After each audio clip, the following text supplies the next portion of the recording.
All right, and we are live. Let's make sure the guys in the view side are getting the broadcast. Just want to give it a second so it piles on. Yes, it's working. Okay, so Jeff's been gracious to put together a slideshow as well for us. So for this Amazon kind of like let's make some money entrepreneur sort of talk tonight. Can you kind of do the background on the why behind the creation of the Amazon selling, and then what I'll do is I'll just shut up. I'll just mute myself, and then you can go over to the slides. Yeah, and I have a couple of slides where I explain like why and basically who it's good for, and basically just brief chop to make sure that anyone watching would not need to watch the whole thing if it doesn't sound like a good fit. And so when it comes to Amazon, the why of it is I see a lot of people out there doing Shopify, right? And they're spending insane sums of money trying to make sales. And they're doing what I call fishing, which could be very profitable. But for a lot of people, they're fishing and they never catch anything. So they're spending all this money on ads and they make no money. What this is catching. I know things are going to sell when I buy them. And I have tools in place to where I can narrow down millions of products into, let's say, 50 products very quickly, and I can choose the cream of the crop from those products, and I can know with a pretty good certainty that they're going to sell, and they're going to sell at a good margin. Is this Amazon FBA, by the way? It is, yeah. Okay, so FBA, I'm going to kind of dumb it down a little bit because I listened to a podcast a few years ago. I can't remember the guy's name. Pat, the hell's his name? You probably know who I'm talking about, right? Yeah. He does a podcast like every other day, practically. He's like super busy. He's like the Filipino white guy. Yeah. Yeah, I just can't remember his last name, but he runs a like a website flipping website too as well. Yeah. Okay. Passive income, something. Passive income. Smart passive income is what it was called. And I think it was episode 99 or 100. It's actually kind of funny that I remember this because I was talking to my dad about it. But he was interviewing this couple that basically went to clearance outlets like Costco's and grocery stores and retail stores, and they would just clear out the shelves of anything that was on discount sale that had a long shelf life. So laundry detergent, dish soaps, like anything that would sit on a shelf for a long time, for example. And then basically what you do is you ship it over to Amazon, they put it on their shelf, and then when people buy that product, it just ships out to them automatically. And the fulfillment, the billing, everything basically, returns, everything's handled by Amazon. And it was a 50-50 split at the time. Is it still the same? It's more like 70-30. 70 to the 70, they get 30. Okay, good. Okay, so that's an improvement because I think it was 50-50 at the time. Okay. And even then, those guys were making money at 50-50. So, sorry to cut you off, but kind of like explain what the FBA concept was, and then you can just hop into the slides.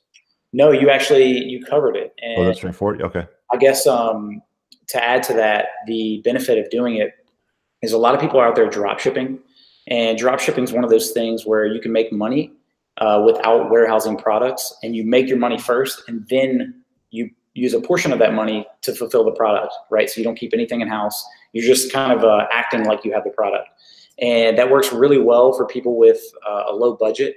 But the problem is the margins are really skinny, and no one likes you.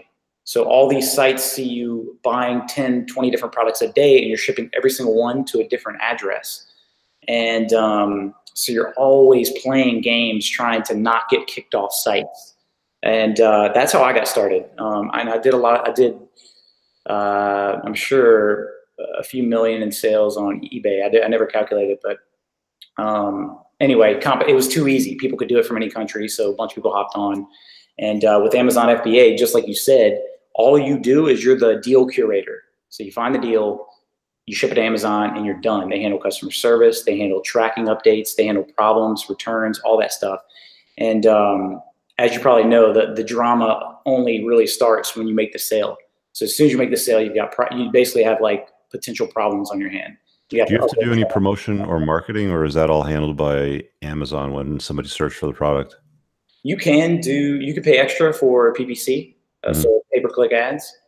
I have not gotten into that. Okay, so you don't do that. Now, Nope. at the time, if I remember, there was an app that they were talking about, which I actually downloaded, where you could walk into the store, you would basically take a picture of the barcode, and Yep. then it would compare it to the prices of other like similar products. So I got these Lysol wipes here, for example. So let's use this as an example. So you could go into the clearance center, and then you'd find the barcode on it. Where the fuck is it on this one?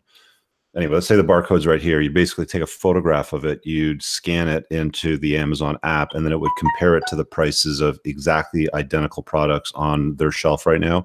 And then you can figure out what your profit margin, like, does that still exist too? Yep. Okay. All right. So at the time that was maybe like a third-party application, and now Amazon has stepped up and they have their own application. okay. So once you sign up for a free seller account, you can get the app on your phone or your Android. And yeah, you're walking down the aisle scanning stuff. Got it. Got it. Okay. So why don't you share your screen? I'll just mute myself and then you can do your presentation. Alrighty. Sounds good. Let's see.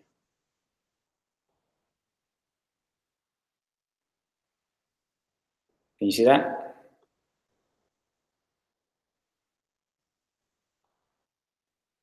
If you want to chime back in, let me know if you can see my screen.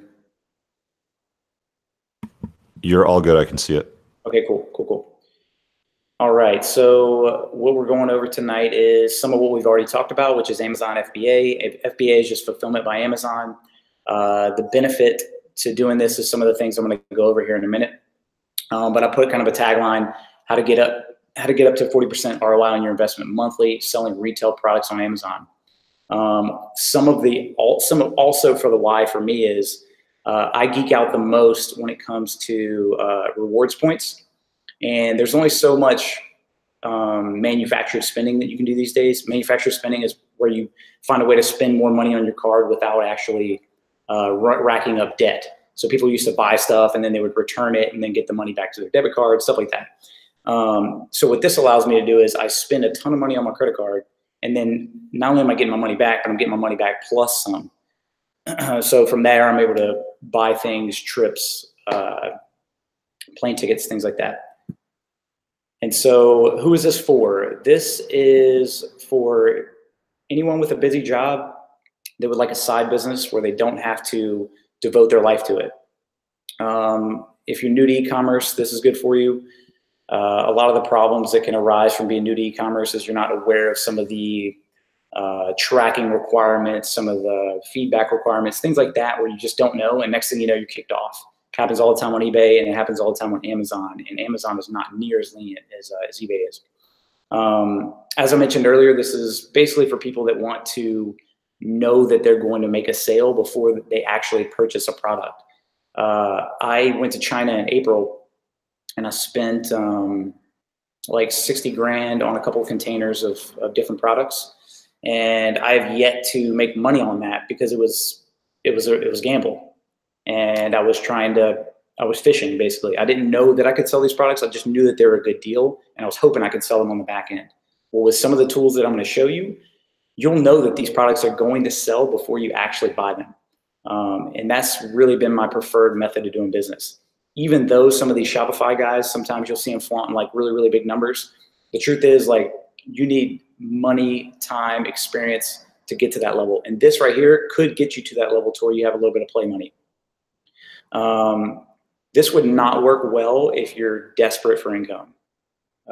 If I bought something today and I knew it could make me money, if I bought 10 of a clearance product like Richard was talking about, I would have to buy it. I would have to ship it to Amazon. It would get there sometime next week. And then on top of that, I would have to then sell it, and then Amazon would pay me 2 weeks later. So if I spend $100 today and I get $200 cranked back out after fees and everything, that $200 isn't coming in for a month, probably minimum. So if you're desperate for income, this maybe isn't the best fit for you. And really just people that are action takers. And that's kind of a generic statement, but what I mean by that is like not action tomorrow, not action maybe even today, but like just little bits of action every single day. And the way that I do it when I start out a business is I start with maybe like 30 minutes to an hour a day just to make sure that I don't get overwhelmed and I don't get antsy. So I just do little bits every single day. Who am I? I've been red pill for about a year, Joined Richard's group about 3 months ago, and I've been in business for about 6 years. I've had success with e-commerce, digital marketing, and I own a gift card company. So I expanded to this business because it looked to me like a pretty surefire way to get some good returns on my money. Why am I teaching this? The reason I put this here is because there was a post the other week, and somebody was saying they wanted there was like a watch course or something, and they were flipping watches. And somebody's like, why would you teach that if you got the goods? And the truth is, the guy can't buy all the watches. I can't personally buy all the products. There's millions on Amazon. There's no way for this to get saturated by teaching, helping out a few guys. And for me, I think it's just unacceptable for us red pill guys to be so good at so many things and so awakened, but then also be broke. And so we've been taught a lot of lies about money, and so these things can be hard to get past. And sometimes we just need a slam dunk and a little bit of profit, and that gets the wheels turning. When I had my first success on eBay, I was making $5 a day, and I had a day job at the time. And that $5 a day was way more badass than the money I was making at my job. So hopefully you guys can experience that with me. And I would like to build a tribe of other guys that are doing this with me and sharing in our success and just prospering together. Also, teaching you helps me learn. Once again, there's millions of products out there, so there's no way for this to get saturated by just teaching a few of you guys. At some point, I might create a course, so it's just practice. This is just a screenshot of what I showed in the group. At this point, averaging about $100 a day in sales. I would say a third of that is profit, so just trying to be transparent. That's, it's not a ton of money, but this thing is kind of just getting started. I started beginning of October, so I'm pretty new at this as well. So in the next 45 minutes, I'm going to show you guys how to identify profitable products on Amazon. I'm going to show you two different methods. Richard talked a little bit about the retail arbitrage. I'll show you a little bit about that. And then there's also online arbitrage, and there's a way to do it manually, and there's a way to expedite that process too as well. So I will show you both of those, and depending on your budget and your willingness to commit to this will depend on where you go from there. So my promise is to show you guys an exact system, exactly what I'm doing right now that could and will hopefully lead to your financial freedom.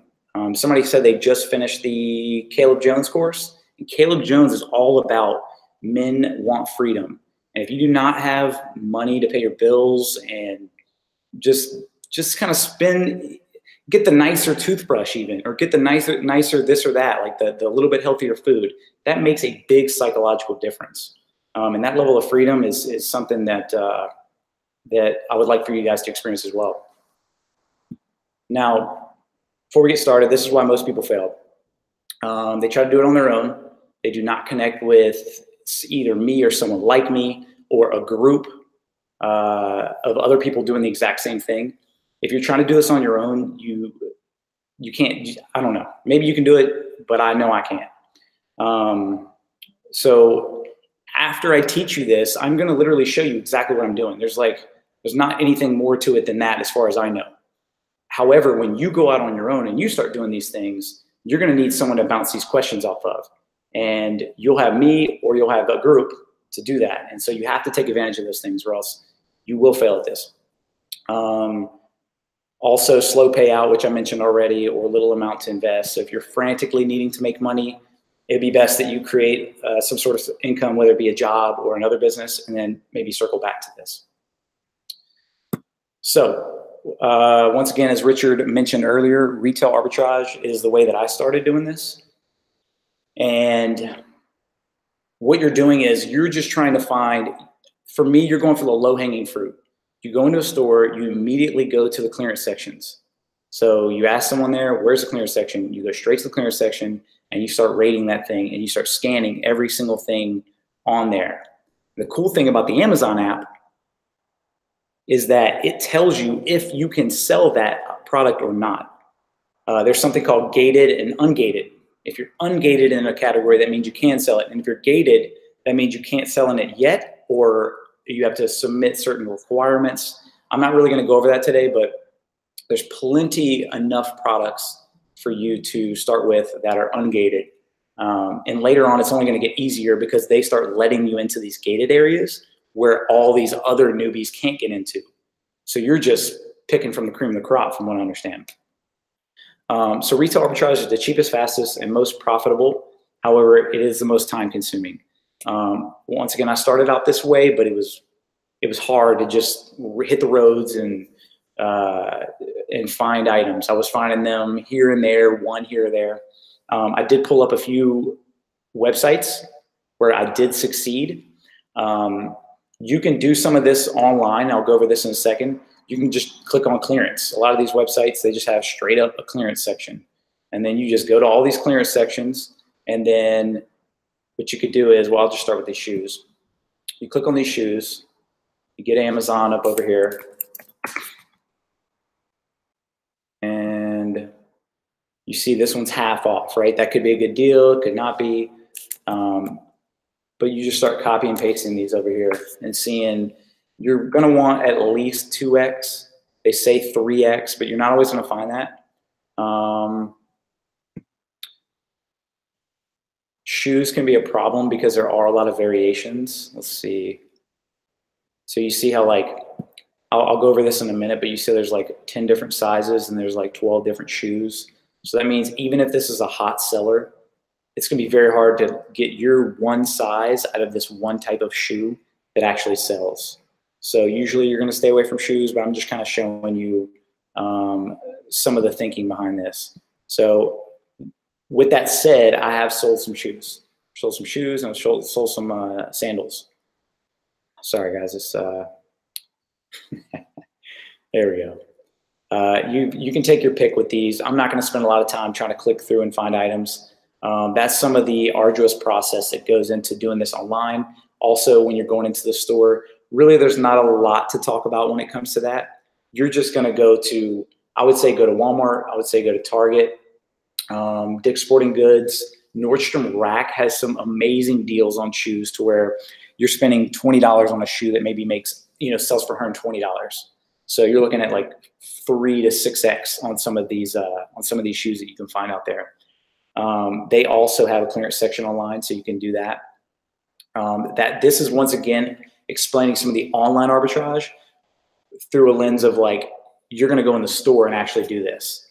Once again, it's time consuming, and the catchphrase with this whole thing is scan, scan, scan. You just scan all kinds of stuff, and you just get the hang of like, what can you sell? What can you not sell?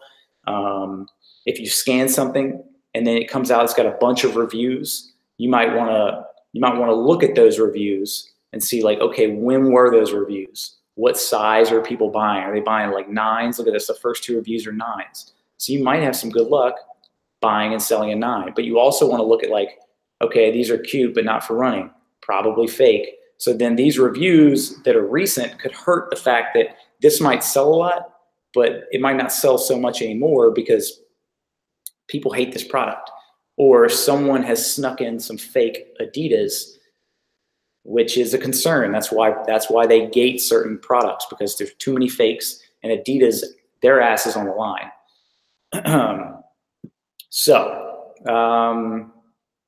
That's really it. I can't get too much into that, but what you're going to need for that is a seller. Can I just hop in, Jeff? Because I got a question, if you don't mind. Yeah.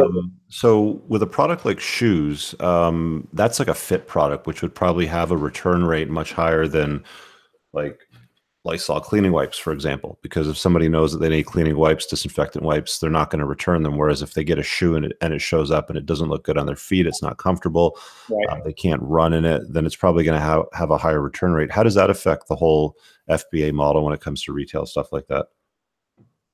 I would say that's why most people stay away from shoes. Okay, cool. Right, when I was first getting started, I was so antsy to like, invest in a little something, that I just went for it. I bought like maybe $100, $200 worth of shoes. So I didn't get too crazy with it.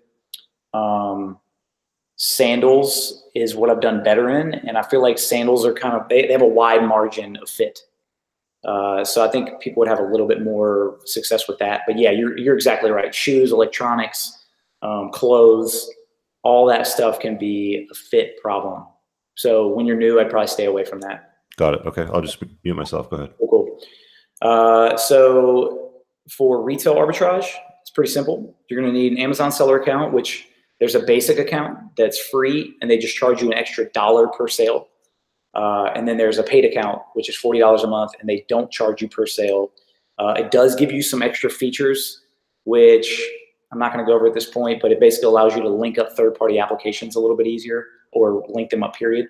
When you have the basic thing, all you can do is scan, and you can buy products, but you can't use some of the extra tools that make your life a little bit easier. So this file has the hyperlink basically to all three of those things, right? Make it easy for you guys. And I think Richard will just post this in the subject so y'all can pull this up. So after about a week or two of doing retail arbitrage, I hit up a friend who I knew was doing really well with this. And I said, you know, what are you doing? Are you just raiding these stores? You're just going all over town? He's like, man, I have a new baby, and I do not have time for that. It's like, so what I do is called online arbitrage, or OA for short. And that is the more time efficient, more scalable way. That's sort of obvious. The issue that can come with online arbitrage is when I say go to these clearance sections online, these clearance sections are not near as good as the individual stores that you can shop on. That makes sense. So if you go to the clearance rack right here, this shoe might say 34, but in the store, it could have a black little dot on it that says half off, and you're getting this for $17.50. Now you've got a deal. The less scalable part is that you're buying one shoe. If you find a good deal on this shoe, or, you know, forget shoes. Like I said, probably don't start with shoes, but whatever the item is, if you find it for $34 online, you could buy 100 of these maybe. In the store, you're only going to be able to buy one. So that's the scalability issue in the stores. So there's the manual process, which I mentioned, which is basically, it's something you can do once you find some hot products. You're like, ooh, okay, I know I'm having success with this or that brand, or I'm having success with this or that store. And then you just kind of like start digging in one by one. This is obviously going to be the cheap and the free way of doing it. Crap, let me reload this page.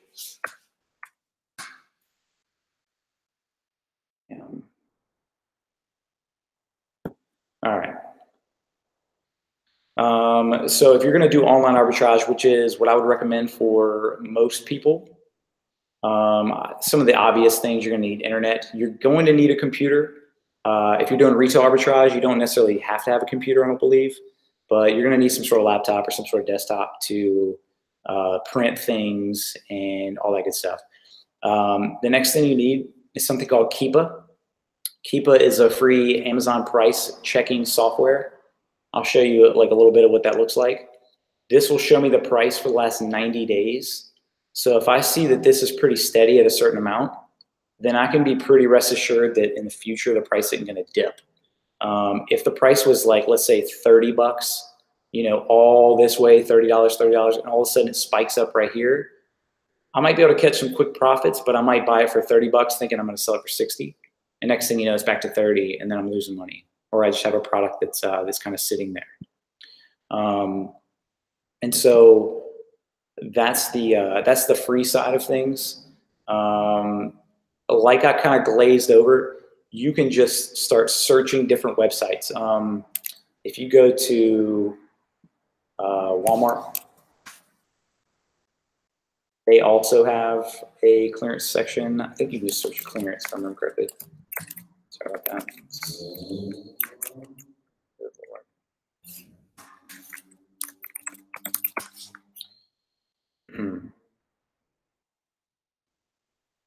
And then you can search by category, and then you can just start copying and pasting titles onto Amazon one by one, right? So if you don't have any, if you're low on funds, this is the way to do it. Starting. Quick question for you: Would it make sense to do clearance on like seasonal stuff like Halloween or Christmas, after Halloween or Christmas is up, stocking that stuff and then selling it next year? Like, is that something that people would do? Yeah, I have a buddy, my friend Jermaine does that, especially for Halloween. He just has a knack for the Halloween thing. Yeah, like I was going to say, the margins must be big because they usually clear stuff out at peanuts once the season's up. Yeah, I think he was telling me he was getting costumes for like $1 one year. Right. Okay. All right. It's crazy. It's like $30 costumes for like $1 because they were desperate to get rid of the crap. Yeah. Got it. Okay. And Go so, ahead. yeah, so if you started this now and by next year you have some money to play with, absolutely. You start getting more into this, and then you build up some stock where you can kind of. It's kind of like there's people that buy concert tickets the day they come out and they just wait, and then the last month before the concert they list them on Ticketmaster and sell them for eight times the price. So yeah, it's a very good point. So once again, I've had success doing this, and I still kind of sometimes get caught up in searching for stuff one by one, just because that is where I came from. I used to have to do a lot of things very manually when it came to eBay when I was doing that. For you guys, what I'm going to show you now is the most efficient way. And so this part does take some investment. This is called tactical arbitrage. This is a paid software, which I'm going to go over right here. And it helps you narrow down the millions of products down to a few products that are winners, or at least potential winners. And so I'm just going to pull up the site itself.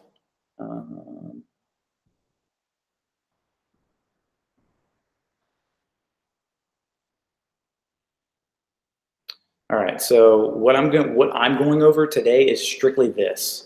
So there's 4 different levels of this stuff. If you get it all, it's 150. To be honest, when I started, I paid 150, but then I didn't know how to do the wholesale stuff. I didn't know what this was, and this is like flipping Amazon. There's people that buy Amazon products, they ship it to themselves, and they ship it right back, and somehow they make money off of that. I don't get it. So I'd recommend this one. It's $99 a month, and they give you. I can give you guys a coupon code. Yeah, I'll give you guys a coupon code that lets you get it for 10 days so you can try it out. Also, if you do take action on that today, then I will also do a call with you and show you stuff and help you even more than this call. So for anybody that signs up tonight and gets that, this is what I recommend. If you really want to make money with this, other than doing the retail arbitrage, this is probably your best bet if you're wanting to actually turn this into a real business. So I'm going to close out of that. And this is the homepage right here. You can search through some of your stats and what you've searched. This is going to be the main tool that I show you right here, which is product search. Let's see. And what they have is, I think, about 600 different sites that you can search. And I'll show you in a second. Basically, you can go to BJ's and you can search their whole site, bodybuilding.com, Walmart, all the big dogs.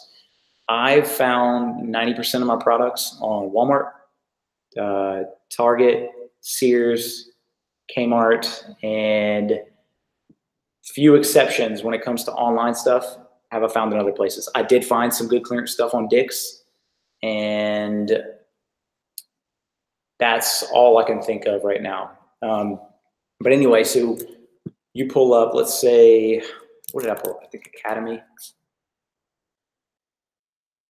I don't know if you guys are familiar with Academy, but what you do is you pull this sucker up right here. You pick which categories you think might sell, and you load these up right here. So I'll just do these 2 right here, and I'll click Add to Bulk, and then I'll click Search. And so this isn't going to be done for a while, but I have some other ones that are either finished or well on their way that I'll go over with you guys. This part right here is where you can filter the results that you get. Okay, so I played around with some stuff today where I loosened up my filters, meaning I'm going to find more products. I'm probably going to find more junk, but I'm also going to find more good stuff.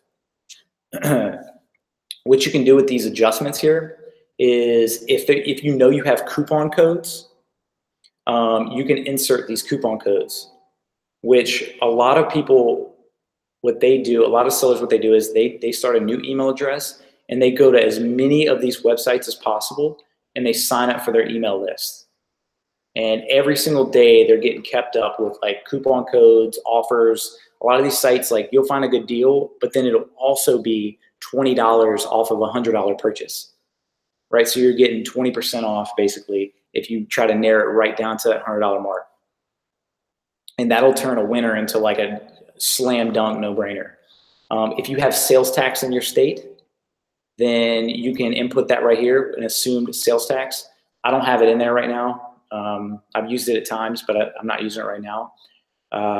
There's some states that are tax-free, and there's also some states where you can buy your stuff, ship it to a tax-free state where they package it up for you and do all the work. I have not gotten that far in this process, but that is like, that's kind of like the cream of the crop right there. So this right here, you'll find people on YouTube talking about different ways of doing this. I've been doing current.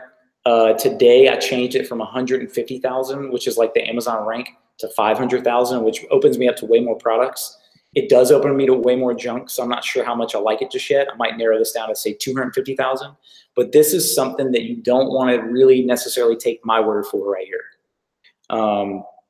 You'll want to run with this and kind of test it out for yourself. I remove out of stock products. Since none of you guys have this just yet, we'll do a follow-up. We can do a follow-up call with Richard if you want, and we can go over this stuff as the guys go ahead and follow along and do this with us. So if you're watching, I'm going to blow through some of this stuff so you're not getting too lost because you don't have this program just yet. I can include the fees, which is like my cost to ship. I just assumed 75 cents a pound. And then this right here is my profit and ROI. I did anything over $1 and anything ROI off of my bad of 5% or more. And the reason I keep this kind of low is, once again, a lot of these sites are all of a sudden going to have a clearance that makes sense that the software might not even account for. So it might say the product's 20 bucks, and next thing you know, it's really like 14. So it was like sort of a winner. Now it's a big time winner. And then on top of that, there might be a discount code. There might be a gift card that I can buy. There might be some cash back with that website once I start building these things up. And so like all these other factors start really, really piling on to the fact that you can start making more money. So I keep this loose so I can find more products. Now, I don't know, Richard, do you have any questions on that? Hang on a sec. There we go. No, it looks pretty straightforward. The only question I was going to ask is, I'm not familiar with the software, but from what I understand, it looks like it kind of just crawls all these sites, and then it itemizes price points for products that are already on sale on Amazon. Then it'll compare the two and show you the profit margins that are available. Yep, that's right. Okay, makes sense. That's right.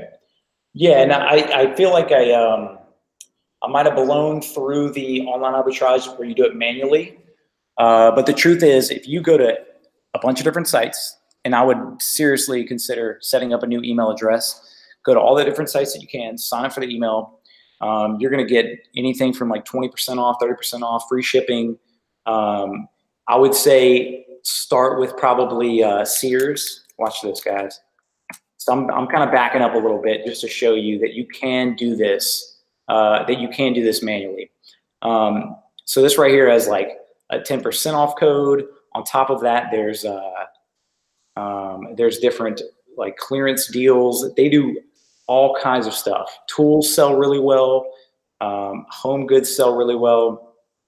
Craftsman is amazing for this stuff. So you can just sit there and go through the Craftsman brand and just start copy and pasting stuff. As a matter of fact, let me do that right now. And I'm going over some of the stuff that I have done personally, and I'm probably going to end up showing you some of the products that I've bought personally that I'm currently selling. And why am I doing that? I don't know. I just don't give a shit, to be honest. I've realized that a lot of people don't take action. So I want to make sure that if you don't take action, it's not because you were confused or you didn't have the right tools. You guys will have plenty enough information to go off of. So this right here is $22.50. Check this out. I don't know what the limit is on cashback, but if you buy this for $22.50, they will give you $22.50 for free. So this product is like essentially, you could say it's half off or it's basically free at this point. But if it wasn't half off, this product is selling for $44. Like, this is literally a winning product right here. It's got decent reviews. You look at the keeper graph. Worst case scenario, it's looking like it's going to be $36. So you'd still make probably a few dollars, even if the price goes down. Here's something else that's really cool. Watch this. So anybody that doesn't have Prime is probably a drop shipper. Let me just ask you a real quick question about this, Jeff, because you've got to factor in shipping weight too, right? You do. Yeah, and one of the things that I've noticed from guys with tactical soap, you know, especially if they're in Australia or in Europe, the price becomes prohibitive. They're like, it's $70 for me to ship this. It's not worth my while. Okay, like I get it. But things like tools, like a box of drill bits is going to be quite heavy. So would it make sense to kind of like niche it down further to something that's considerably lighter, but still has the same profit margins? It could make sense. And I'll show you something I haven't shown you yet is, so a tool that comes with this, which is kind of nice, is called Tactical Edge. And so if I assume a price, let's say it's going to cost me like 25, I'll just assume some tax in there. This is going to tell me roughly how many times it sells a month, which is really cool. It's going to tell me also what I'm going to get after fees, right? And so if I pay $22.50 plus some tax and I don't get any sort of deal on this thing, then I'm not going to make money on this. So you're absolutely right. Got it. Yeah. Okay. That's a very good point. And so I always go back to Tactical Edge, and it looks like this one's probably heavier than some of the tools I sell. Some of the ones that I sell are like small wrench sets. Maybe, I think I've sold some drill bits. But I always look back at this to see the assumed, their assumed rates for shipping and all that good stuff. I think another great tool that has a big turnaround that doesn't weigh a lot would be things like sandpaper or like disc sanders and stuff like that, because they're relatively lightweight and they get consumed. Like people chew through them fast too, right? Check it out. Yeah. Yeah. I mean, so when I made the ideal products, that's part of the things I put small in size. I almost put light in weight. But so sometimes a weakness can be a strength, and meaning like people say what you say, and then the general consensus of people that teach this say, yeah, they're too heavy.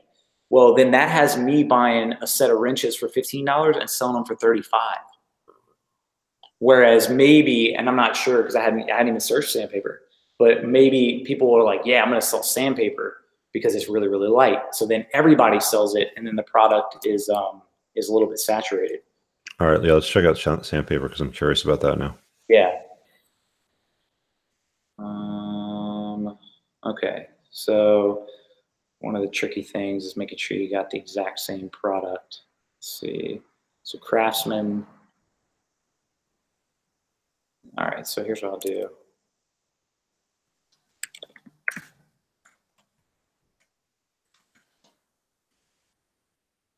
There's no such thing as Craftsman sandpaper on here. Back up. Can you introduce a new product like that if it's not available on? You can. I haven't done it, but you can. Yeah. Okay. Let's see if this pops up.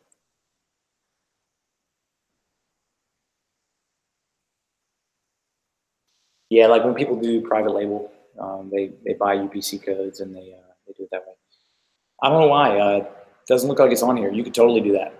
And you might get some big time traction because it's not on here. Yeah. Got it. And do you sell under your own brand? Like, do you create your own store name, like Jeff's, hardware shit, for example? No, because people aren't really like when you go to Amazon. I'm going to assume this, but do you go to a specific store and search within Amazon? No, but I do notice the sellers, and what I do is I check the sellers, right?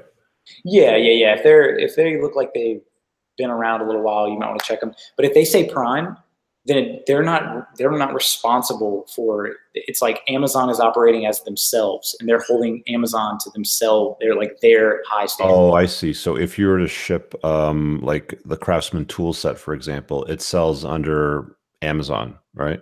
It sells under Amazon Prime. So Got it. Okay. when I click on this product, let me go backwards to one. So when you're buying things from Amazon Prime on Amazon today, you could be buying something that somebody bought from a clearance center, shipped to Amazon, and then Amazon ships it to you. Yep. Chances are that's exactly what happened. Okay. I'll stop interrupting you because I know you got slides for everything in there. So go ahead. No, this is good questions.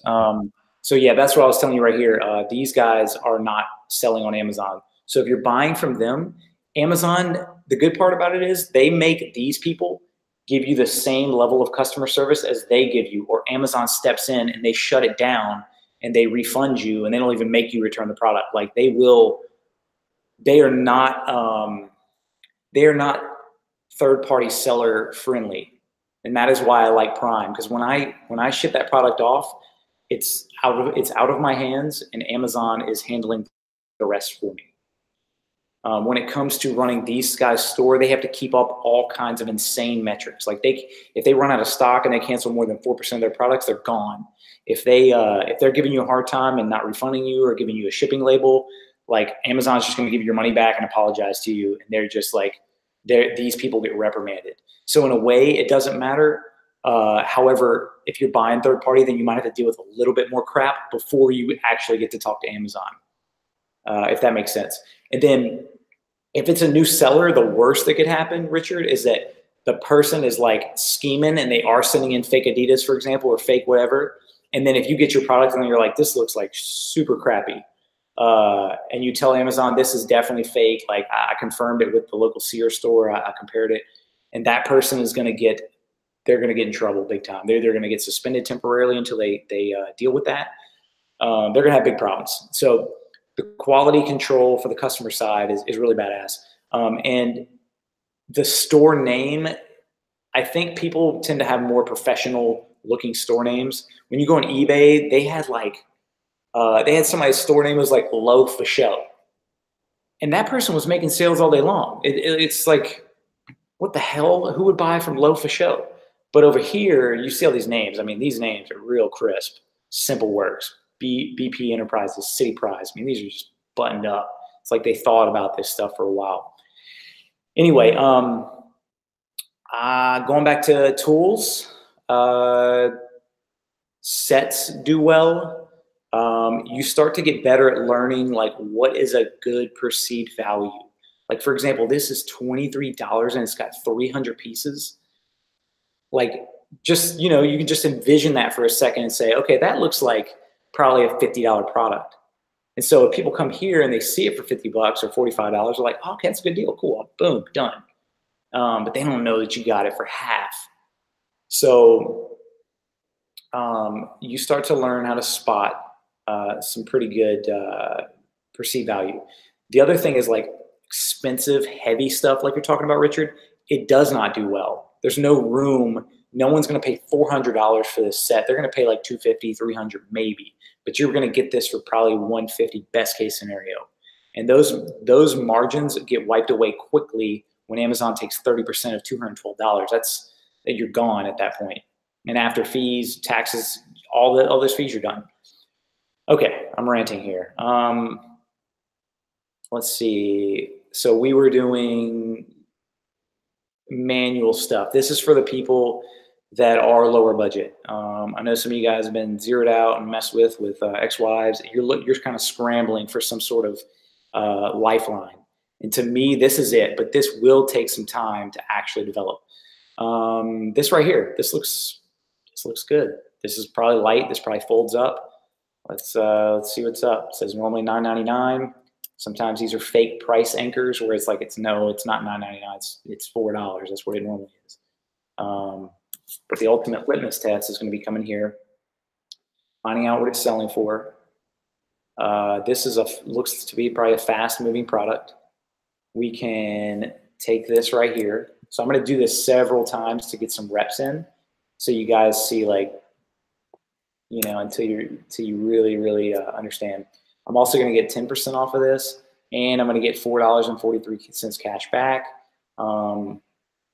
One of the slides that I'm going to have on here is, so you can go to raise.com and you can get discounted gift cards. So usually you get about 2-3% on the gift cards. But check this out. A little side note over here. You can, with Ebates, you get an extra percent on top of that. If you do Sears cards, you're going to get 2.4 plus a percent plus whatever your credit card gives you. So you're looking at 3.4% plus, an extra percent or two on your credit card. So let's say 5% cash back. And this is just for strategically purchasing. So if you know you're going to purchase $200 roughly worth of stuff, you make your purchase about $200.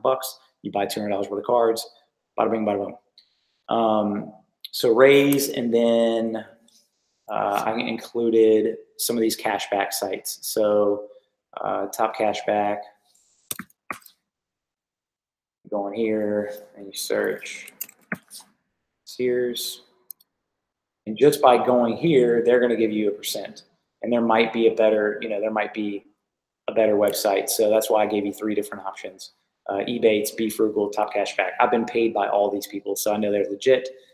These guys give you a 1-year guarantee on your gift cards, so you don't really have much risk in buying from them. Any questions, Richard? Feel free to hop back in. I'm good. Go ahead. Cool. So once again, we looked like we had a winner with this bag. You're gonna have a hard time when you're doing cheap products. Just letting you know, if you're buying it for $4, $5, you're gonna need to sell it for probably 15 in order to make a profit. And so if this is selling for $12.50 right here, you're just gonna barely break even because of the fixed costs that go into this, and they're probably assuming the size of the package and the weight. So once again, Richard's right on that. Let's see. I don't want to bore you guys with this manual process, but this is what this looks like.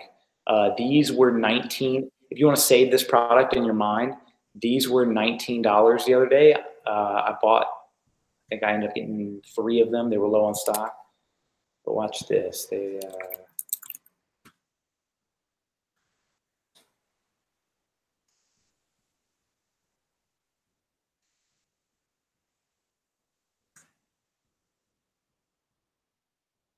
They're selling for $38 all day long. I believe this was somewhere in like the $5 or $6 profit, which is nothing crazy, but you're spending 20 to make $5, right? So if you invest, it's the equivalent of like investing 100 grand and getting 20 grand back a month later. And that is what this leads to, right? So it's hard to touch those returns, especially when you're not having to leverage a lot of money. And then from there, you roll that over to doing Shopify if you're interested. You roll it over to doing real estate. So this can really, really open the doors, one little $5 or $6 profit at a time. This is why I'm so excited about stuff like this, because if you're watching this, dude, there's no reason why you can't do any of this. Okay, so you guys get the gist of the manual process. Clearance sections, tools on Sears. You can probably do tools on Lowe's, tools on Home Depot. Sometimes American Express will sell you gift cards in exchange for the rewards. So then you're earning rewards with American Express, and then they'll give you a 20% off of Home Depot. So, I mean, there's so many ways to leverage this stuff once you get into it. It just gets sweeter and sweeter. You become like platinum buyers in all these clubs. Sears and Kmart have a shop your way thing. They're at 50 points. This is crazy. Every time I log in, I got more points, and then I keep on spending them, and then I get more points. It's like $50. It seems like a day. But they have a platinum buyers club if you're looking to shop your way rewards, and they start sending you like free oil changes. They start sending you just all kinds of perks. You start getting just $10 off every order that you place, no matter what. It gets awesome. Trevor said in the comment there that toys are a good product. Have you found any success with toys? Because they're lightweight. Toys are a good product, but I find that for whatever reason, I think that might be one of the gated.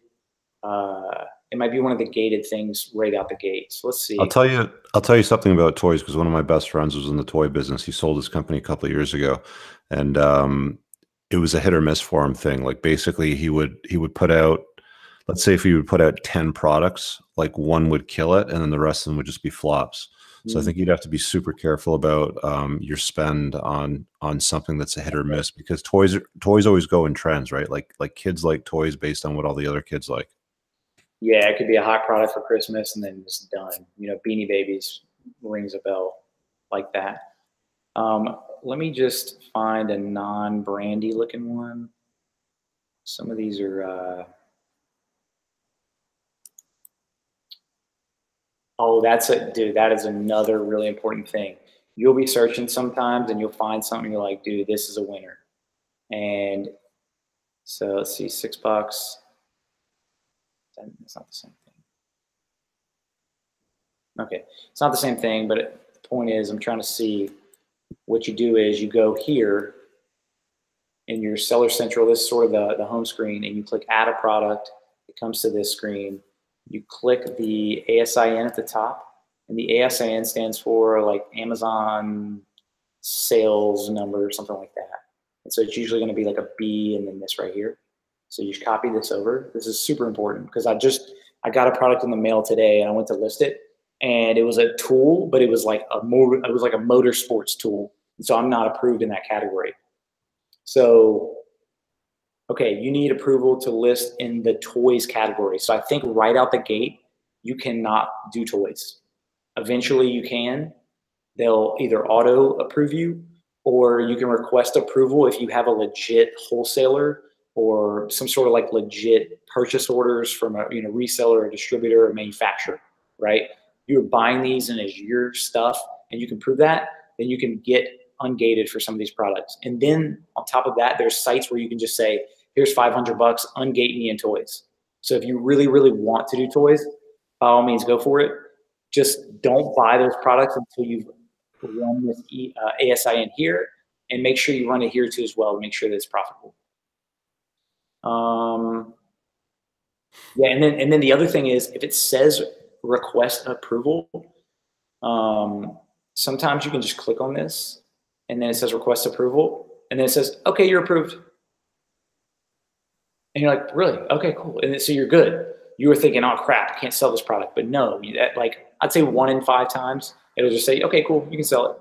And all you had to do is just click request approval. So I would love to do toys. And I'm sure at some point I'll get ungated or I'll figure out some way to kind of work around the system. But for now, I am not able to do that. I'll go over some of these in a second. Jungle Scout's sort of like a integrated deal right here. I can click on any product and then I can click on Jungle Scout and it'll tell me how much this thing is selling. This is a freaking hot item. We got 159 sales a day. So if you could find this for a lower price or on sale, man, this sucker would be just flying off the shelves. I've had products sell within 5 minutes of getting to Amazon. So when you find little ones like that, man, you just want to jump on it. The other good thing is you can minimize your risk by just buying one of these. So if you find it for, let's say, $10, you just buy one. And if something goes wrong or it's in a gated category, you just return it. You don't have a whole lot of money at risk. You fail to read this little keep-a-graph. Whatever mistake you make, you can write that pretty easily with most retailers. Now, let's go back to the tactical arbitrage. This is going to be your big-time moneymaker right here. I have some searches running. I showed you the basics of the filters, how to add categories, right? You're just adding whatever categories you think. You can add up to 500 right here. So if you see this is like 140, that would take up 140 out of 500. So you can only do 500 at one time per store, I believe. And so what you do from here, cool thing is you can look at this while it's running. I think I accidentally ran this twice. And you can look at the products that it found before it's actually finished. The other cool thing is you can segment your work. You can come here and just search, load up 10 different sites, search them all, and then you can come back later that night, sit down, and start clicking through products. And so this is what this page is going to look like. And this has changed my life right here. This has the link to the product on Academy, and then it also has the link to the product on Amazon. So you click on each one and you verify that, okay, it's in stock, it can ship. It's $5.99. The pictures are the exact same, and so there's like a step-by-step process, which I went over the ideal products. Well, I didn't go over the ideal products. So first of all, small in size. You don't want a product where Amazon is the one person, like the person selling it. And so what it'll say on the product is, here you go, ships from and sold by Amazon. They are selling it for $27, but they could sell it for $13 if they wanted to. They can just lower the price till kingdom come. I recently had a product that I bought for 20 bucks. It was selling for 50, but Amazon is the main seller on it. So then I'm in a price war with them all the way down to $35. So they basically wiped out all of my profit, and now I'm kind of reeling to get my money back. And people told me, don't do this. And I said, well, let me try. And so anyway, I wouldn't recommend doing it. If you want to do it, just test them all. So sorry. So what you're saying is don't compete with Amazon as the main seller. You want to compete with, like, you know, Joe's tool shop or something. Yeah, like, so we'll go over here. So Amazon shipped seller information, Amazon.com. But if it's not Amazon, it'll say two kids working mom. Yeah, sure thing, Chief. It'll say this right here. So it's, you know, it's very easy to distinguish. And then it'll also say who's it sold from. Empire Store, two moms and kids, whatever she said. So we have a potential product here. The first thing I like to do is I like to see what the price history is. And this dates back 3 months, so all the way to September 8th. So you can see here it's $9. It went to 13. It stayed around 7 for a good month. And then basically December and you know, Q4 hits right here. Boom. So if you buy this product right now, you can make some money, right? No one's even challenging this guy. There is no FBA seller. That might be because it's a gated product, but right now you could flip it for triple the price. But if you're going to invest in this product, I would maybe just buy a few. Okay. So first you make sure that, let's go backwards. First, you make sure the picture's the same. Sometimes you'll notice this is like a 12 ounce and this is a 128 ounce. So it's not apples to apples, meaning like they aren't the same size product, right? This one's a 6-pack and this one's a 1-pack. So there, of course, there's a big discrepancy in price. You're not going to be able to make money on it because if you buy 6, you'll have no margin left. Then you open up both these links. You make sure this is in stock. Some of these things are obvious, but I'm just going to go over them. You look at the keeper graph. Once again, if this price, let's say this price has been $18 the entire time, then this would be what they call a replenishable, meaning this is always 6, this is always 18. You can just buy this product over and over and over again. You ship it in, it sells, you buy more for retail price, ship it in, and believe it or not, these products exist. And I'll even show you one because I'm not sure how it's going to work out. I bought chocolate yesterday.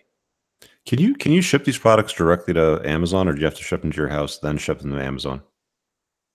You have to ship them to yourself. You have to label them and you have to get them to Amazon, or you ship them to a third party who labels them and ships them to Amazon.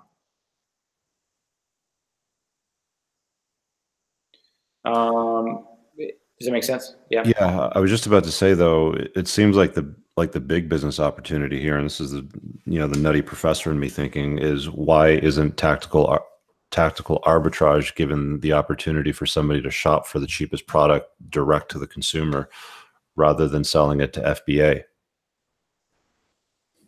Repeat that? Well, if I want to buy these Lysol wipes at the cheapest price because I'm a bargain shopper, why can't I just go to tactical arbitrage as a consumer, plug in the whatever code I need to, it crawls all the sites and then it finds the cheapest prices, then I just order it with one click? Like why is that service not there? Honestly, I think that they're right now it's like a sort of like a B2B application, but I could imagine that, yeah, they could offer it to customers for, like, let's say $9.99 and get. Yeah, I was going to say, like, to me, the biggest opportunity that I'm looking at here, and this is where I shine, is at 30,000 feet. Like I'll just scan the landscape. But to me, the biggest opportunity is for somebody to come along and either like hack the tactical arbitrage system or build some kind of like mirror image of it where it will actually provide the cheapest price to the consumer. They click a button and it ships to them off of any site anywhere in North America. I think that there are. I'm not like the tool champ, but I think there are plugins, Mm. and there's like Ebates, for example. When I click on a product, it'll say, "Hey, save $2 by buying it here instead." So there are plugins where it can do that pretty easily, and you can see like, did I get the best deal at like a real quick glance? Because I buy a lot of stuff. Well, not a lot of stuff, but I mean, I buy enough stuff off Amazon because it's reliable, it's fast, the pricing seems pretty good. Yep. If you're a Prime member, it gets to you really fast. So for those guys that are price sensitive, I mean, like I'm just starting to notice that there's money to be made off of the spread, the arbitrage. It's only a matter of time before somebody masters that and destroy. Like this is the next market, in my view, that's going to destroy Amazon. Is somebody that comes along that lets the consumer go to one website, buy the cheapest thing from wherever it comes from, and that site facilitates it. Oh yeah. You see what I'm saying? But carry on with the presentation. Like I'm not going to do that because I'm not a coder. But if anybody watching this right now or later wants to use that idea, just throw me a bone. I like my Ferraris in red.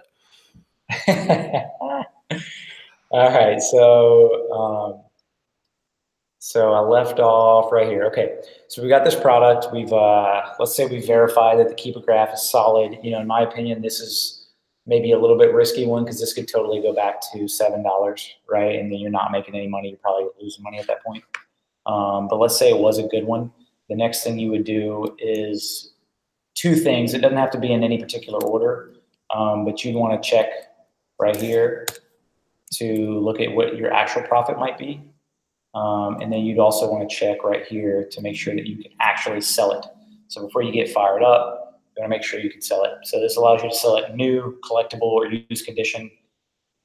I guess they just have to put this here, but I don't see why this would ever be refurbished. But anyway, so your green light here, let's just assume in this case, we'll get to ones that are green lights for sure, but let's just, I'm going through the reps here. Let's assume this is green light here. You come back over here, and then you want to do this so you see how many times it sells a month. So this is not always accurate. It's just somewhat accurate. This also tells you would make $5.68 roughly if it sells for $17.90. This price might not dip very easily because there's only one seller, and it's not even an FBA seller. And if you're selling 3 times a month, that's nothing crazy. But like I said, if you want to buy one of them and go for it, cool.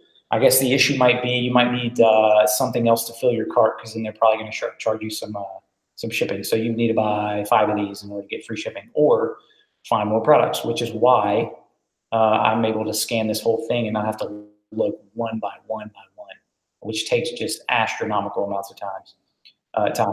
And then one more thing. If it says available from these sellers, consumers don't know this, but Amazon purposely makes it a little bit harder for the consumer to buy. Not that they can't, but just psychology, you want to make it as easy as possible for someone to buy. They're going to buy more of it that way. But when they know that the price is like sort of gouged, then they make it. It'll say this. So this can be a good or bad thing. I don't know. Maybe it's too early for me to say, but it'll say available from these sellers. You got to go out of your way. You got to click on a link and go one level deep to actually find who's selling it, and then click on the link and buy it. If that makes sense. All right, so I'm clicking off of this because that's not a good product. I know I can't sell Nike. That's gated, so I don't even click on it. Under Armour, can't sell them. So what I'm looking for is here's my price. Here's the Amazon buy box price right here. Once again, I'm looking for double, but this is a little bit low on this price versus this price. So I'd probably just pass this up. Yeah, and I would just kind of keep going. So this looks good. The pictures look similar, but then I kind of like to save time. So I'm looking at this L180 and this is L10535. So I'll just click on it out of curiosity's sake, but this thing is not perfect as far as linking up correctly items to where they're to the supplier. This is a skinny ass bat. Yeah, it's a different bat. And what is that? Once again, this is the keeper graphs, pretty solid, but I think the bat is slightly different. So if you really are interested and you do want to sell this bat, then you could come back here and just out of, for curiosity say, okay, well, what is this bat on here in this same number? So you do have to be a little bit careful. Sometimes products will look exactly the same and they're not. Do guys buy product from Costco and ship to Amazon? Because I see guys at Costco all the time with a giant fucking shopping cart full of all kinds, like the exact same product, like tons of shit. Like, are they selling it in retail stores or are they shipping that stuff to Amazon? They're probably shipping it to Amazon. Hmm. Because I knew a guy that was doing that with Walmart. He was buying 18-wheelers full of their clearance. And I don't know, he worked out some sort of deal, but he was buying them by the 18-wheelers. So this is where that leads to, though. You can get really heavy into this stuff pretty quickly if you start rolling in your profits. This also gives you the ROI. Once again, I don't necessarily agree with the ROI percentage. They're saying ROI on money spent, right? I tend to calculate on gross sale. So that means if I make $17, then I'm doing that over here, right? So I'm making like, let's say 15%, not 23, or you kind of get the gist. I don't want to fool myself and think I'm making more money. Also, sometimes you'll see like, okay, this is $75 and this is selling for $1,100. Sometimes just out of curiosity's sake, I'll just click on it. And what'll happen is people will just come on here, no one's selling it. So people will list it for $1,100. Like, let's see if somebody buys it, right? And the truth is you're going to click on this and you're going to find that nobody's buying it. And if they are, then you need to get as many as you possibly can. Or you find out it's really not the same thing. Let's see. Can't help myself sometimes. So it says it's selling 17 times a month at $1,100. Look, I'm not going to do it, but if you guys want to give it a go, go for it. That's your winner right there. I don't necessarily like Ferraris, but I'm trying to buy some land right now, so I'll let you know my geolocation. So I click right here, show 100 at a time. Once again, you can try shoes if the deal's right. I'm gated Nike, so I just don't even bother with these. One thing to know about shoes before I even click on this, it'll match this price with the price gouged price. So this price could actually be for this size in most of the shoes, like let's say $40. No one's going to click on a size 7 that's $40 and then click on a size 8 that's $120 and then buy it. They just assume go to a different store to buy it. So people in general aren't necessarily geniuses, but they're not that dumb. So I'm going to zoom past some of these shoes. I don't know about Mizuno, but keep in mind, I have not searched Academy before. I'm just showing you guys this thing. So I have no idea if Academy is even a good source. No one's competing there. It's got some reviews. $75, 12.5-inch first base mitt, 12.5-inch first base mitt. So you're just kind of like, you're making sure all these things sync up. It had some sort of item number on there. I like to try to make sure this is all legit. You can scroll down a little bit and see if there's some sort of identifying numbers, right? This looks the exact same. Once again, you just have to be careful because Amazon is not going to play games if they think you're trying to get over stuff on people. So once again, go to the tactical edge. You're seeing that 3 are selling a month. They're making $50 a pop. Once again, that might be a good one. Before we get too crazy, though, you got to come back over here. Make sure you're ungated. It's actually going better than I thought. So you can sell this. Boom. So you're good to go. So you order this if you're in a hurry, what you can do, where am I at? Okay. What you can do sometimes if you have one in your area is you just, you call the store and go get it. So this is where I'm at. Boom. I can go get it right now. And I can ship it to Amazon today, as opposed to like waiting to get it in the mail, which is going to take probably with them probably like a week. Dude, that was a good. I mean, that was a good one. That's not Yeah, gonna that makes sell sense. like, Yeah. that's not gonna sell like crazy, but damn, that's $50. That's a good deal, man. What was that? How much more time you got on the slides? Because I got about half an hour before I got to run. Oh yeah, I'm dang near done. Oh, I'm okay. gonna Okay. go over a few more things. I'm gonna glaze over some more advanced stuff.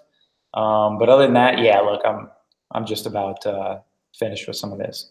Cool. And then grab some questions at the end because there's been a few that popped into So, the okay, different cool, chats. cool. So let's see. So you want to sign up for these? You want to sign up for these guys if you're wanting to do this route. Sign up for tactical arbitrage. The action steps are basically get an Amazon seller account, sign up for tactical arbitrage, and message me a screenshot. What that's going to do is, if you do that, then I will happily work with you because I know that you're serious about this. Otherwise, if you're not going to work with this, there are other courses. There's tons of YouTube videos that go over a lot of these things. There's many ways to slice it, right? All I'm doing is just kind of showing you what works for me. And, if you're going to rock with it, cool. Let's rock and roll. So questions, Richard, where are these questions coming in? If you look to the right of the screen, so stop your screen share. There's a group chat there. There's some questions that popped in there. Give me a second. So on the actual Google Hangout page, if you look to the right, you'll see Trevor and Cyrus commented and asked some questions too. Give me a second. And if anybody else has any questions, throw them out there now. You can put them, like if you're on the view side, you can put your question there and I'll just put it to Jeff. How do you stop the screen share again? I did this earlier. Screen share. Let me see if I can stop it for you. Hang on. I think you just hit the button and it should, let me see if I can stop it for you. No, it doesn't give me the option. It's that green. Yeah, there you go. So it stopped, right? Yeah, it's stopped. Yeah. Can you see the group chat to the right? Got it. All right. So how fast do retail price arbitrage opportunities close out?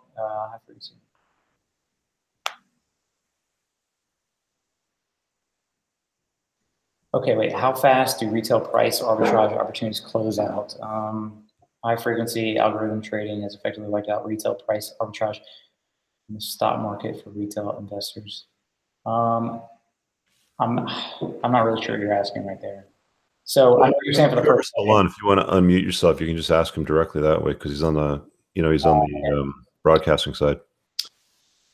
Hey guys, great information, Jeff. Thanks so much for sharing. It's a huge value add. So just these arbitrage opportunities, right, are about efficient markets. So like the stock market is now a highly efficient market with algorithmic trading. Like you're trading against computers now, right? So this market, the Amazon FBA market, how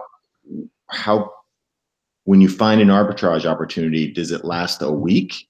Does it last a month? Does it last 3 days? Like how long is it? How wide is the window before the market will efficiently close it? Because eventually it should close, but what's that duration? Well, because of softwares like this, a lot of that gets sped up, like you're saying. So a lot of people will do this stuff at night when everyone's sleeping, and there's just way less competition for some of those better wins. And then you'll scan some of this stuff and you'll click on it and then it'll be out of stock. And at that point, you know that someone went in and they went hard and they just cleared them out. But with that said, at least at this point, there's a lot more meat left on the bone and there's a ton of different websites. I have not even barely scratched the surface. I've only found items at like maybe 5 sites, and those are the most competitive ones.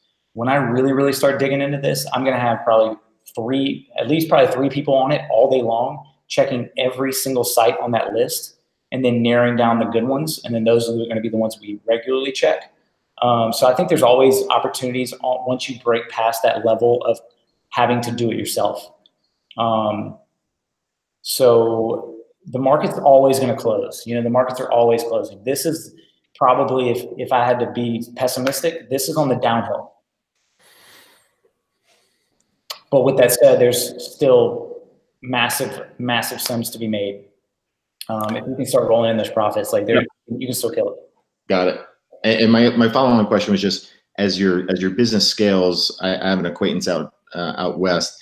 He's got a very nice business going on, and he supports his family with it. He rolls over about $1 million gross a month, but he has to hustle. It's 100 hours a week plus, and some nights he's, you know, he has employees for shipping. Some stuff is FBA. Like, how important? Like, at how many packages or how many units do systems, processes, and procedures really kind of take hold? I mean, I'm feeling the pressure of that right now. It seems like every day I get something in, and when I start a business, I always start it really lean, and then I get my hands dirty. I do all the stuff that I should be paying other people to do, pretty briefly. And so I've signed on with a company in Montana where I don't warehouse or I don't do anything. All I do is just buy the product and it ships directly to them, and then they do the labeling, they do the packaging, and then they ship it to Amazon for me. So I don't know what your friend's doing. He might be at a level where even that doesn't make sense. So he's able to do it more efficiently and save money by doing it that way. However, he's working 100-hour weeks and he's working his life away. So his family loves it. I don't think he loves it very much, but his family loves it.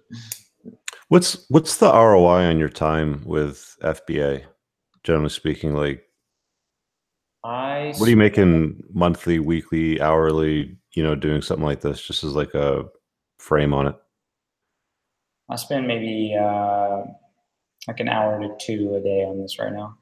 And by design in my life, it just works out that way. And that's 7 days a week, or do you do that like 3 days a week, or? Probably 4 days a week. And what's your profits on that monthly? I only started making sales about 2 weeks ago, but it's averaging out around like $30 a day right now. Oh, okay. Which is not, once again, that's not. Well, I mean, you're basically paying yourself what, like $15 an hour doing this? Yeah, starting out. Okay. But like, I mean, Trevor's mentioned he's got a friend that's, you know, making $1 million a month on this. Yeah. Well, I've like I said, when I started my eBay business, I was making like $5 a day, and then that turned into $500 a day, and then it turned into $500 a day with me not even logging in except for to pay the bill once a month. Okay. And so I know the future of what this holds, and it's way easier than what I was doing back then, but then it was like scalable for sure. What about the crates that you bought in China? You said like you kind of opened with that. So what happened with those crates? I hooked up with a guy in Orange County he was like self-made millionaire when he's a teenager, and he's like, dude, you're like hustling, you're doing all this stuff, and like, why don't you just buy bigger things and sell less and make the same amount? And I was like, oh, that's a good idea, you know. If he says it, I mean, I've seen his cars, he's got 136 of them, and I've seen what he's capable of. Let me go in on this. So I spent like 43 grand on these. It's like big ass. Do you know Snap-on cabinets? Mm-hmm. Like $50,000 cabinets. Well, these look just like $50,000 cabinets, but they're $2,700. So I'm thinking, man, I'll be able to sell the shit out of these things. So I bought those, and they didn't sell. Still trying to get them sold. So they're on Amazon right now for sale? No, that was like sell on Craigslist, sell locally kind of product. And that's what he said he had done in the past. So maybe the market changed or whatever, but so these are like tool chests then? Yeah, exactly. Like a lot of people now are getting metal tool chest, like metal cabinets in their garage rather than like the cheap press board. Mm. So anyway, that didn't work out. So what was the lesson there? Why didn't that work out? I didn't have numbers on, like, okay, how many sell a month? What are the reviews on these selling, these supposed selling products? And I was taking the word of a successful guy. The problem is it's easy for him. It's like, it's different for you to go out and start a new business because you started 20 of them, right? And so if you tell somebody that's never started a business, yeah, you just have to do like this, this, and this, and they go out and they're just like struggling, and you're like, dude, it's just like this and this. And so he's got a pretty big Rolodex. Like, for example, he bought the cabinets, and next thing I know, he's got a contract with like a big developer in the LA area, and they're offering these to homeowners instead of the press board. And so he's just making these residual sales from this contact who's probably just a buddy from back in the day. So I'd say the lesson is, like, figure out what exactly he did, and is that something that I'm willing to do, or is it something that I'm capable of doing within reason based on my current skills? And the answer to those questions was no, I'm not. And I'm not, I don't consider myself maybe outside sales. So that's what it takes to get it done. Cyrus, you got some questions there. Do you want to unmute yourself and present them, or just want to kind of like read them there? I can unmute. Can you hear me okay? Mm-hmm. Yeah. So Jeff, first of all, I appreciate you giving the talk. It was very good. Richard, I appreciate you hosting. I've got a little bit of experience, not much, but I own a sign company in Raleigh, North Carolina, and I've listened to a number of Richard's talks, but one of the talks that he gave was generating passive income, and we have a pretty good, strong presence in downtown Raleigh, and we have good businesses. But my concern's always been, obtaining more customers, having a larger customer base, and Amazon was a great avenue to do that. We have run into a few of those barriers, but I did open up a seller account, and we sell some of our more profitable items, mainly banners, on Amazon. But the fulfillment fees have been, pretty high. We make an extremely good margin on the banners, but I was curious on, did you have any experience with packaging? Because Amazon does have a small and light program, and so we have essentially asked for Amazon to ship all our products, most of our products, back. And it's amazing. One of the things that you touched on was how certain products sell, and you think certain products will sell and some don't. And we have had some crazy banners that sell, mainly Start Line and Finish Line. It's one of our best sellers. Mm-hmm. But we have had to, we've asked for these products to come back so we can repackage them. And there's just such a lack of support for Amazon in general, because not many people know how to do this. And that's where I really appreciated your talk on this, because it's really a self-discovery thing for small businesses. And we have a really good business. I mean, we sell about $50,000 to $60,000 worth of signs a month. Nice. But I'm a big believer, if we can make we can sell these banners and make $3 or $4 after the fulfillment fees a day. And I mean, we were making like $1,000 a month. But to me, I was more excited about selling these banners than selling a $1,000 sign. Mm-hmm. So I think it's a very good talk. And like I said, if you have any thoughts on the packaging, I'd really like to hear what you had to say. And thank you for taking my question. And Richard, thank you. I don't have any advice on that. Okay. I think that if you can create extra income and an extra just avenue for your brand by listing on Amazon without too much work, then obviously that's a no-brainer.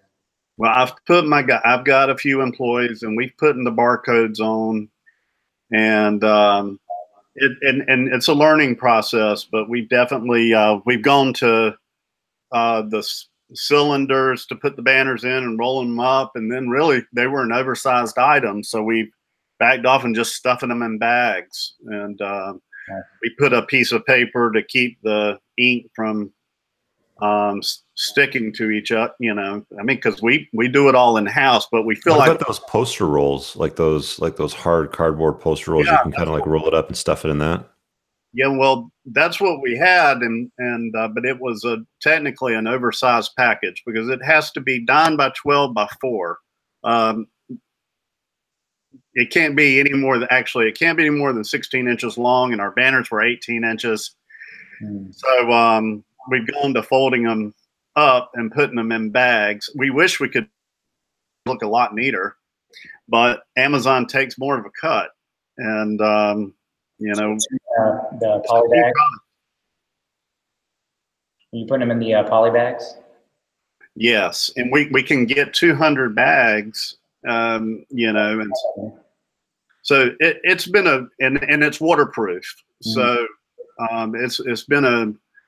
it's been helpful, and but we're selling a cheap product. The good news for me is I can make my product, and we sell things like grand opening banner, Taco Tuesday, maybe Make Women Great Again. You know, whatever. You know, I've seen that. So, but just we do a variety of different styles, and so I've got good margin there, but it's really tough to swallow those fulfillment fees.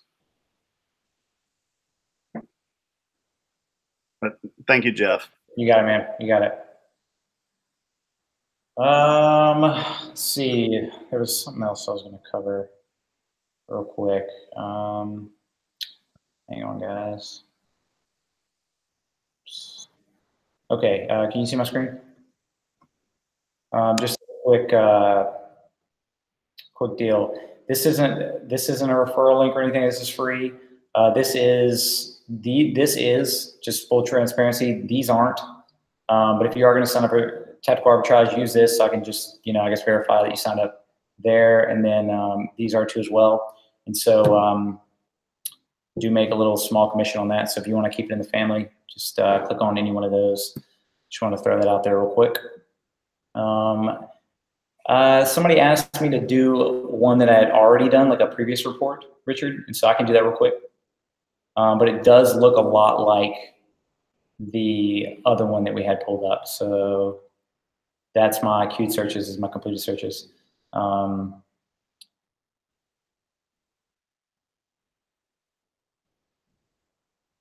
So this right here was another crazy one. This was just Walmart. Found a few in here and I had them pulled up, but my computer shut down. So this is another one of those like home run hitter type things. These look like the exact same thing, selling for $15, and they're over here for $140. I think without going to check over here, I think they sell like 3 a month or something like that. So once again, you can try it out. You know, take your chances swinging for the fences. You can also do. You can get right here and do the gross profit, and do that top to bottom. What you're going to find is some of the higher profit stuff is just mismatched. Let me scroll down. A lot of these liquids are probably too heavy. This was an example right here where the product looks almost the exact same. This is 16 ounces. This is 400 grams.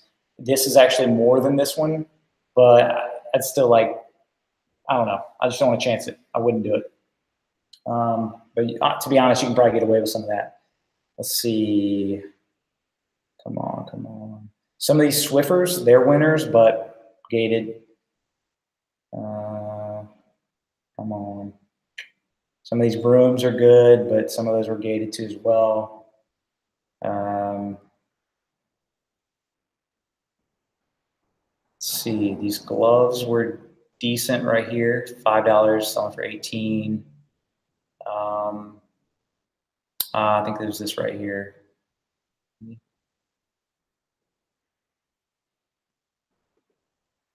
Yeah, so it's $47 and with shipping, right? 47. and then this is 84 right here. So I think it's like a $20 profit or so. And then I think this one is actually selling a decent amount. So I mean, that once again, I don't want to spend too much time just because I don't want to bore you guys, but it looks the same. And once again, you got a million different sites that you can just run through. I think you can do 10 at a time. So Richard, that really, I don't know, that kind of sums it up. If you're still there. I think Richard might have gotten booted off.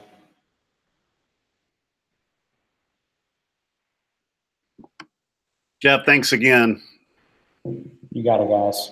Yeah, Jeff, that was, I've never delved into it. I've thought about at this, but for me, it was always like, it's all about scale, right? Or you're kind of, it's like a hobby, right? Like you know, making 30 or 50 bucks is like, you know, more like, how do you scale it to thousands of dollars? And then what are the systems and processes to get it to be a business, right? Rather than like, it's almost like day trading a little bit, right?